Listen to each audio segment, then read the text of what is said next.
She, the sister. Her? No, she. Poh? No, she. I hope she sticks around a long time, because I'm going to keep doing that.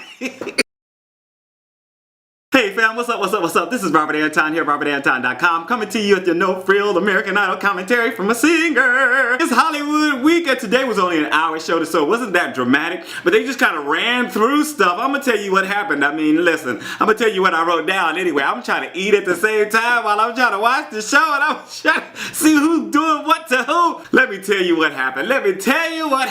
Alright, it's the most intense part of American Idol Hollywood week. So many challenges face the contestants, and time is not on their side, let me tell you. Who will survive? We start with all the kids packing to go to Hollywood and Harry talking about the ways to get noticed in the business. 190 people flew to Hollywood to try and make the top 40. And today they were doing the chorus line of 10, where they sing like all standing in line, 10 in a line on stage, and they step forward and sing and then step back. You know, so it's kind of like the chorus line. I don't know if you've ever seen the musical chorus line, but it's kind of like that. Half of the contestants are going home tonight. Day one, Jorday Sasser started it out, and he said that it had been 2 months since he last saw the judges. So he sang with the piano in the background. He's the one I was like, he wasn't playing, and I thought they had to play. Okay, but anyway, he was pretty intense, right? He had a nice sound though. Dalton Rapattoni also got some FaceTime. He sang California Dreaming with his guitar, and I liked his intensity, solid vocals. Jackie Butler sang a cappella, and it was just a little spastic for me at first.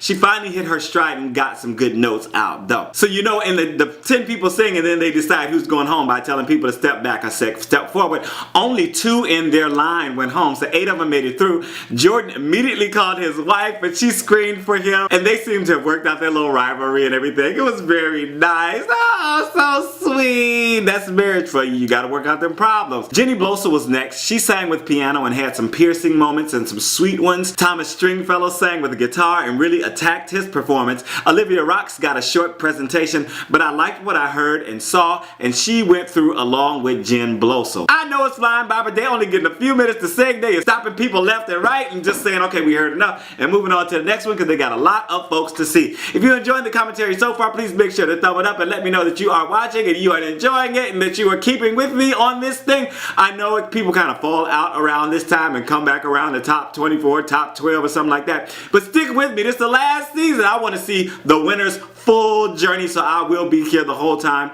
Unless I go out of town. Alright, thank you guys so much for your thumbs. Next, Jessica Cabral gave a sweet rendition of Photograph by Ed Sheeran. Melanie Tierce sang with her guitar and didn't seem as poised as her first audition. Sonika Vaid chose a slow, sultry song to sing and nailed her runs, but didn't sing for long. And only 2 went home out of their group, and Melanie Tierce was one of them. Are you surprised? I'm surprised she went home so soon. LaPorsha Renae got more FaceTime with her daughter and big hair, and she totally changed around Katy Perry's Roar with so much grit. It was a slow tempo. She got the crowd real excited. Oh, she was just doing her thing. The best of the night for me. And of course, she went through to Hollywood. And I think I noticed Najah Lewis from last season over there in the audience waiting to perform with her guitar. That girl can sing. I don't know why she hasn't made it to Hollywood, but whatever. She's there again, I think. If you saw her too, make sure to let me know down in the comments. Cohen played his guitar and gave us a bright smile and a bright vocal with the Ladies Men. He was up there. They did a little Ladies Men segment. Daniel Farmer did Treasure by Bruno Mars and had a little phlegm going on. It sounded okay, but not as good as his audition. He wasn't also as playful as he was in his audition. Manny Torres was trying to outdo him for the affections of J-Lo, and he was solid with his chest voice version of Can't Feel My Face by The Weeknd. Loved his enunciation. Harrison ended up going home, and the other 2 went through. Lee John played his guitar and brought his sweet vocals to the stage. Then Melanie Hubert and Shelby Z were sounding good and bringing some attitude, and Melanie was the only one in her group that didn't make it through to the next round. There's day 1 for you. Here we go with day 2. Jeneve Rose Mitchell started it out with her cello and more of her story. I still wasn't liking the sound of the darn instrument, but I loved her rhythm and how she attacked her vocal. Good breath control on such a quick, quirky song. Really enjoyed that. She's the only one that got to sing for the cameras in her line, and she's the only one who went through to the next round. Gianna Isabella sang all sassy, doing One Night Only. I didn't know what she was singing when she started it out, right? And I know this song very, very well. Dreamgirls is my favorite show of all time. She nailed the big notes, though. A little unfocused for me. Tristan McIntosh was sounding really good, had a richer sound than her small frame. I was like, oh, this coming out of that little girl, and she had the crowd with her. Both of them moved on to the next round. Yay for Michelle Marie! Michelle Marie met someone who loves American Idol as much as she did, Kyrsti Jewel. They had them battling back and forth. I'm number one. No, I'm number one. But then it was like Kyrsti's birthday, and Michelle Marie got up to tell everybody, oh, it's her birthday. And that just reminds me so much of Michelle Marie. She'd be like, stop everything. I just found out some information. It's her birthday.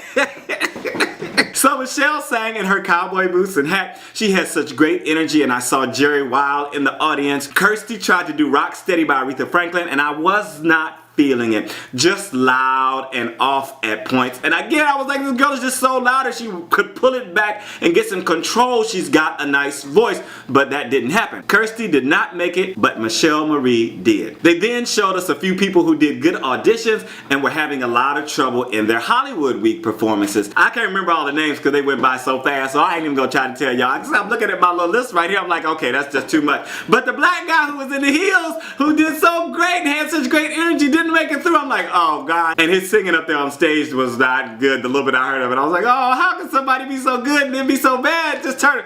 Okay, well, anyway, maybe it's just the wrong song. Poh was looking great, and she had her sister, she. Who? She, the sister. Her? No, she. Poh? No, she. I hope she sticks around a long time, because I'm going to keep doing that. But anyway, she was in the audience. Who? Poh's sister, whose name is She. And I really love the way she sings. Not she, but Poh. I love the way Poh sings, and I like her little inflection. She had great style, and I like her delivery. Just really, really nice. Emily Brooke was the last contestant of the day, and she picked up her guitar. I like the sound of her voice, but there wasn't a lot of dynamic difference in what she was doing for me. Especially the first part. It was such like a run-on sentence, and I was like, where's she gonna, put some, inflection or something in to break this up, and it just wasn't happening. But their whole group went through the Hollywood. After the judges messed with them, they had them separate, told one side that they were going through, and then they were like, oh, and the back line is going through it too. Oh. I thought it was, and then they were like, oh no, and then they were like, no, you made it too, and they were like, we gotta have some fun too. Anyway, there you go. I hope you had fun watching this. I hope you understood more than half of it. I'm just flying through. Oh no, I'm just flying through this. Alright, this is Robert Anton, robertantonnyc. Tomorrow night is a 2-hour show, group round, which is like one of the most dramatic rounds of people falling out and getting in arguments and crying and screaming and laughing. I hope to see you there, because I'm sure gonna be watching it. I am out.